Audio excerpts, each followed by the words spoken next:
अस्सलाम वालेकुम दोस्तों, आज की कहानी हमारे सब्सक्राइबर नौमान ने हमसे औरंगी टाउन से शेयर की है। नौमान ने इन वाकयात को काफी तफसील से और दिलचस्प अंदाज में बयान किया है। आइए वक्त जाया किए बगैर कहानी को उन्हीं की जबानी सुनते हैं। मेरा नाम नौमान है। मेरा ताल्लुक औरंगी टाउन से है। हमने अपनी जिंदगी का बड़ा हिस्सा इसी इलाके में गुजारा है। आज भी हम यहां रिहाइश पजीर हैं। हम 4 दोस्तों का ग्रुप है। मैं, सनी, उजैर और हम्माद। हमारा हर वक्त का साथ, हंसी मजाक, मिलना जुलना, होटल पे बैठना था। हम अपने घर वालों से ज्यादा एक दूसरे के साथ वक्त गुजारते थे। हम में से एक भी फारिग होता तो वो बाकी तीनों को भी ले आता। मैं, सनी और उजैर, हम तीनों की रिहाइश आसपास ही थी। उजैर के पास गाड़ी होती थी। हम उसी के साथ यहां पहुंच जाते, जबकि हम्माद थोड़ा फासले पर रहता था। वो अपनी बाइक पर आ जाया करता। यहां पर होटल देर रात तक खुले रहते हैं। हम मिल बैठते तो फिर कभी रात के 2 बजे, कभी 3 बजे अपने घरों को लौटते। मेरी ये कहानी हम्माद से शुरू होती है। हम्माद हम सब में बहुत ही मल्टी टैलेंटेड लड़का था। वो मुख्तलिफ जगहों पर नौकरी कर चुका था। उन दिनों हम्माद एक नई जॉब में लगा था। उसकी वो जॉब साबुन बनाने के कारखाने में लगी थी। साबुन का कारखाना जहां चर्बी को पिघलाकर साबुन की तैयारी की जाती है। इस तरह के मैन्युफैक्चरिंग में खास बदबू फैलती है। ये कारखाना छोटी बुनियाद पर भी खोले जाएं तो आबादी से हटकर बनाए जाते हैं। ये कारखाना हम्माद के एक जानने वाले लड़के जफर ने बनाया था। उसने हम्माद के साथ जाकर निस्बतन गैर आबाद इलाके में एक मकान किराए पर लिया। इससे पहले यह मकान गोदाम के लिए इस्तेमाल होता था। मशीन ली गई, सब इंतजामात किए गए और फिर वहां पर काम का आगाज हुआ। जफर ने काम के लिए एक और लड़के रेहान को हम्माद के साथ काम पर रख लिया था और उस फैक्ट्री में साबुन बनने शुरू हो गए। हम्माद सुबह 10 बजे जाता और रात 8-9 बजे लौटता। न सिर्फ कारखाने का काम बल्कि मालिक के साथ जाकर साबुन बनाने के लिए मटेरियल उठाना, यह भी उसकी जिम्मेदारियों में शामिल हो गया। जब वो माल लेने जाता तो रेहान कारखाने में अकेला काम कर रहा होता।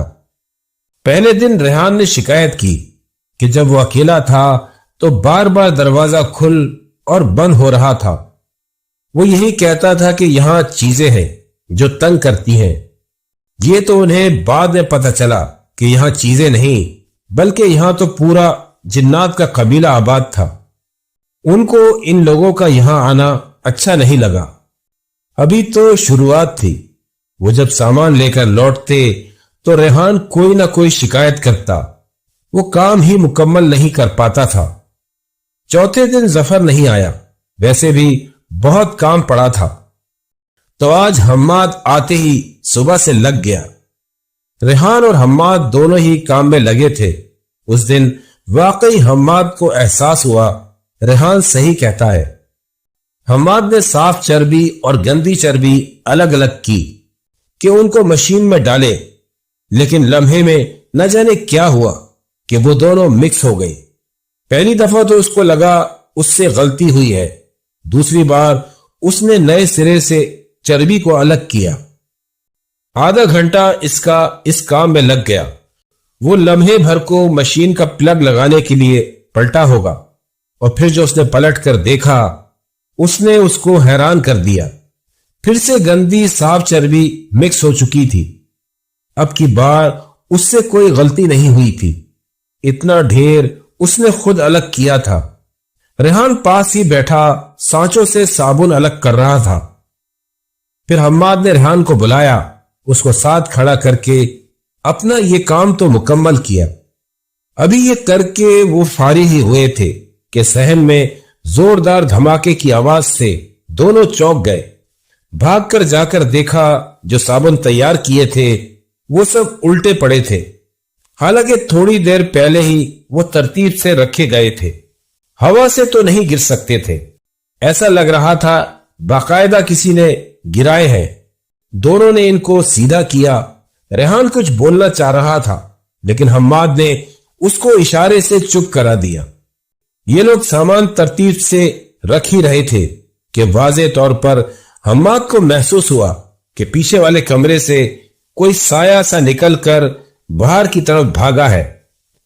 اس چیز نے واقعی حماد کو چونکا دیا، لیکن اس نے کچھ بھی کہنے کے بجائے اپنا کام جاری رکھا اور ریحان سے اس حوالے سے کوئی بات نہیں کی۔ اور پھر ایسا ایک دفعہ نہیں، 3 سے 4 بار ہوا۔ نہ صرف حماد نے بلکہ ریحان نے بھی کسی کو صحن میں چلتے بھاگتے محسوس کیا۔ ریحان کچھ بولنا بھی چاہ رہا تھا، حماد نے اس کو اشارہ کر دیا۔ جب کھانے کا ٹائم ہوا تو حماد ریحان کو لے کر ہوٹل پر چلا گیا۔ وہاں جا کر دونوں نے کھل کر بات کی۔ ظفر کو بھی فون کر کے وہاں بلا لیا۔ اس کے علم میں بھی یہ سارے معاملات لائے گئے۔ وہ تو اس مسئلے کو کوئی اہمیت ہی نہیں دے رہا تھا۔ اہمیت تو پہلے حماد بھی نہیں دے رہا تھا، لیکن اب اس کو اندازہ ہو گیا یہاں کام کرنا اتنا آسان نہیں ہوگا۔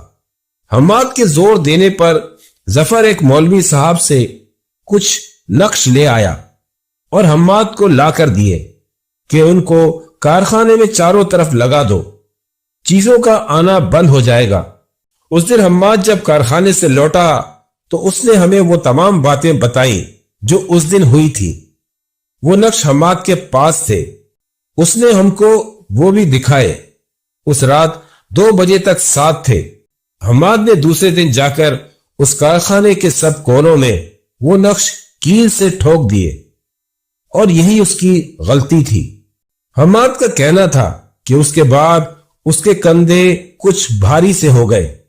پھر اس کے بعد 4 ماہ کا عرصہ ایسا ہی گزرا۔ ہم جب حماد سے ملتے وہ ہمیں بیمار بیمار لگتا، اس کی صحت جیسے دن بدن گرنے لگی۔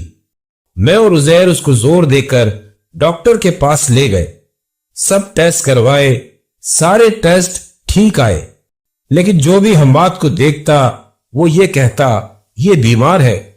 کارخانے میں اس کے بعد وہ آوازیں تو ختم ہو گئیں، لیکن وہ چیزیں ختم نہیں ہوئی۔ وہاں موجود چیزوں کو حماد کے کیل ٹھوک کر نقش لگانے سے نقصان ہوا۔ اب وہ چیزیں آہستہ آہستہ حماد کو اور کاروبار کو بھی نقصان پہنچا رہی تھی۔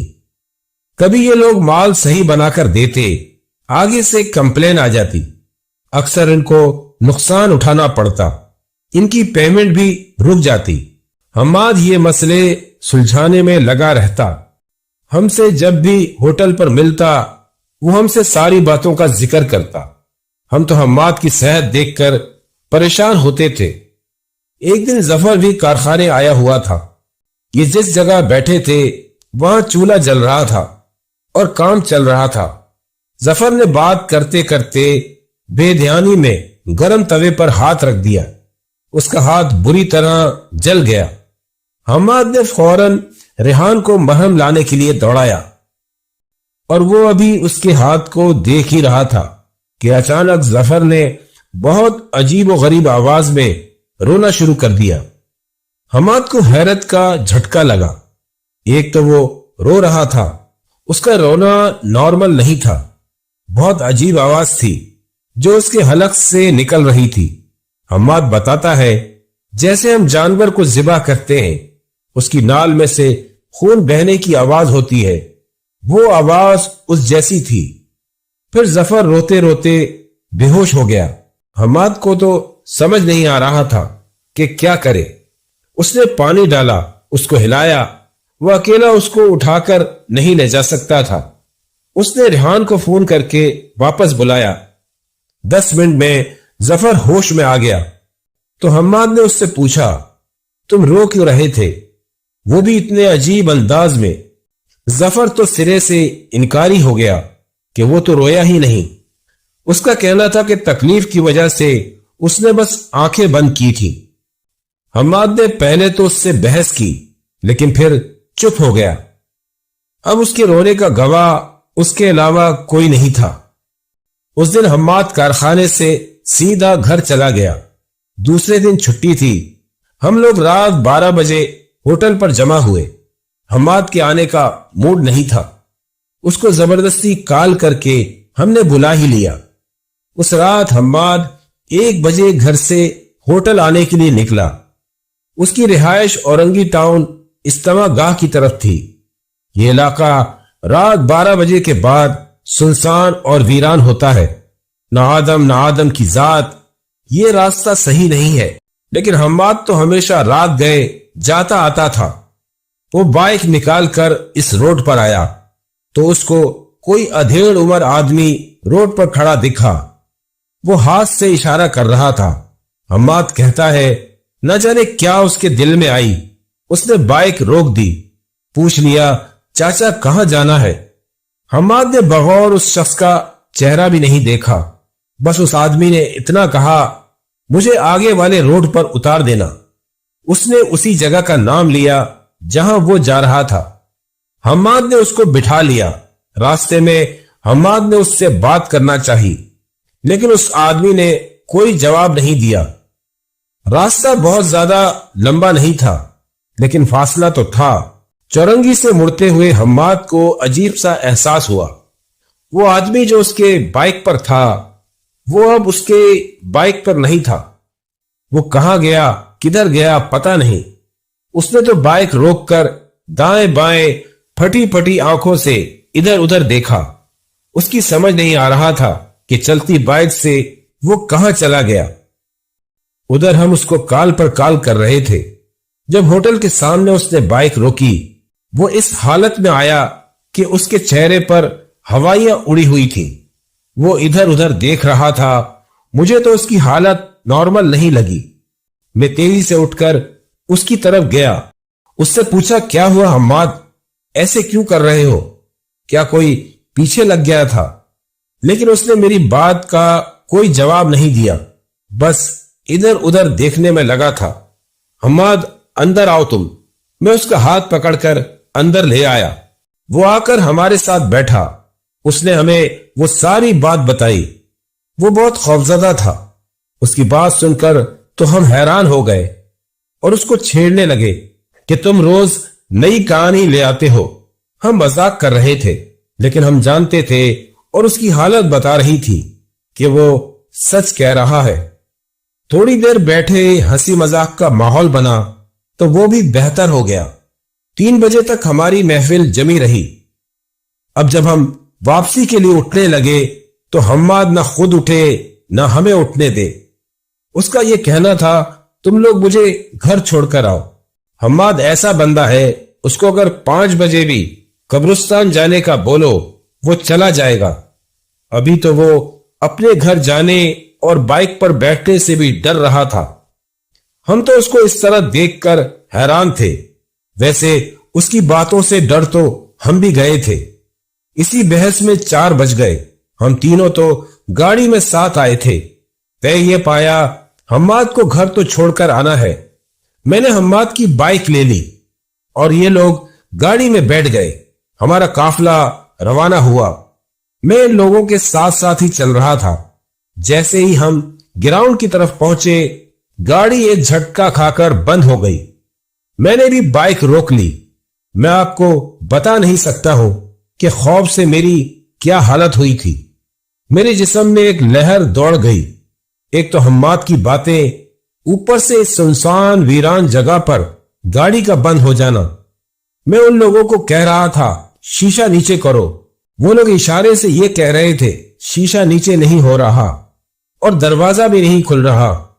وہ تینوں اندر تھے اور میں باہر، ہڑبڑاتے، ڈرتے، پریشان ہوتے۔ ہم رات کی اس پہر اس سنسان سڑک پر کھڑے تھے۔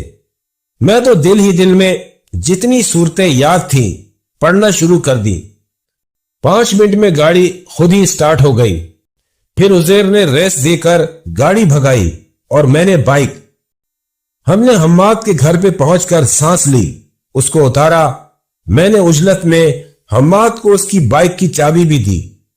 حماد کے گھر کے باہر پول میں کوئی کیل لگی تھی، وہ بھی मेरे पैर में चुभ गई। खून निकल आया।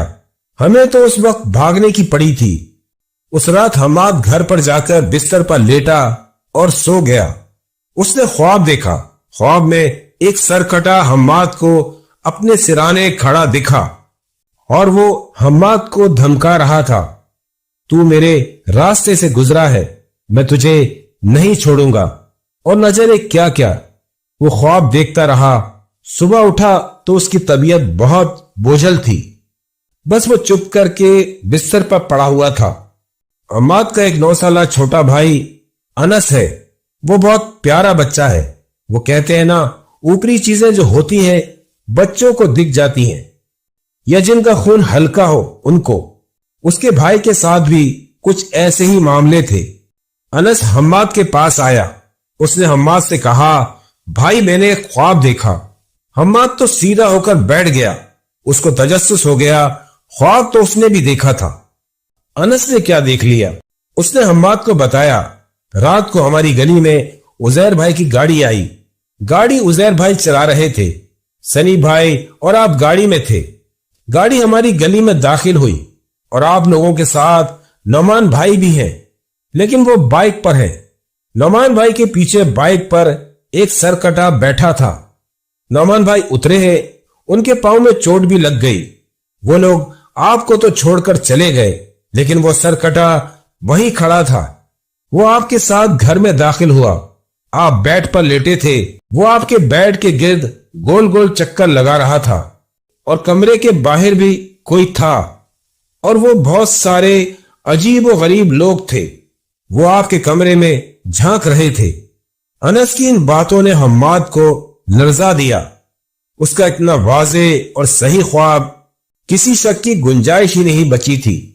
हम्माद ने उसी वक्त हम सबको कॉल की और बुलाया। हम सबको पहुंचने में शाम तो हो गई। तब तक हम्माद की तबीयत काफी खराब हो गई थी। घर वाले उसके अलग परेशान बैठे थे। हम जब पहुंचे तो उसने हमें सारी बात बताई। बात थी तो तशवीश की। सनी किसी साहब को जानता था, वो रूहानी इलाज करते थे। हम चारों उसी वक्त उनकी तरफ चले गए। वो अच्छे बुजुर्ग शख्सियत थे। उन्होंने जो बताया सही बताया। उसके साथ मामला पहले ही गड़बड़ चल रहे थे। कारखाने में जो उसने नक्श ठोक कर लगाए, उससे उन जिन्नात के खानदान को नुकसान हुआ। उन्होंने हम्माद का पीछा पकड़ लिया, लेकिन यह सरकटे वाला मामला अलग था। वो उसको रास्ते से पीछे लगा था और ये सारी चीजें खराबी का बायस बन रही थी। उन बुजुर्ग ने बहुत सारी चीजें बताई। हम्माद को पहले तो उन्होंने कारखाने जाने का मना कर दिया और ताकीद की कि बाहर निकले भी तो अपनी गुजरगाह बदल ले, खुशबू न लगाए और नमाज का एहतमाम रखे। और फिर उसके बाद उसके इलाज का सिलसिला 6 माह तक चला। शुरू में चीजें बहुत मुश्किल हुई। कारखाने वाले जिन्नात किसी सूरत हम्माद का पीछा नहीं छोड़ रहे थे और हद तो ये थी, हम्माद को छोड़ा तो उन्होंने अंस का पीछा पकड़ लिया। फिर वो उसके ख्वाबों में आते। वो कहता था, घर के बाहर बहुत सारे लोग खड़े हैं, वो आवाजें लगाते हैं, हम्माद भाई वो आपको नहीं छोड़ेंगे, आपने उनके खानदान को नुकसान पहुंचाया है, वो आपके खानदान को नुकसान पहुंचाएंगे। वो बच्चा भी इन असरात से मुतासिर हुआ। कभी तो वो उस बच्चे पर हावी हो जाते। उन बुजुर्ग ने बड़ी कोशिशें की, हाजिरियां ली गईं। हम्माद ने उनसे माफी मांगी ताकि वो चीजें किसी भी तरह उसके और उसके घर वालों की जान छोड़ दे। सब ठीक होने में 6 माह का वक्त लग गया। अल्हम्दुलिल्लाह आज हमारा दोस्त हम्माद एक नॉर्मल जिंदगी गुजार रहा है और उसके घर वाले भी सुकून से हैं। अलबत्ता वो कारखाना तो तबाह ही हो गया, नुकसान पर नुकसान हुए। आखिरकार उसको बंद करना ही पड़ा। हम दोस्त यार आज भी उसी तरह मिलते हैं। आपको ये कहानी कैसी लगी हमें कमेंट करके जरूर बताइएगा। कहानी अगर पसंद आए तो चैनल को सब्सक्राइब जरूर कर दिया करें। बहुत से लोग वीडियो देखते जरूर हैं लेकिन सब्सक्राइब नहीं करते।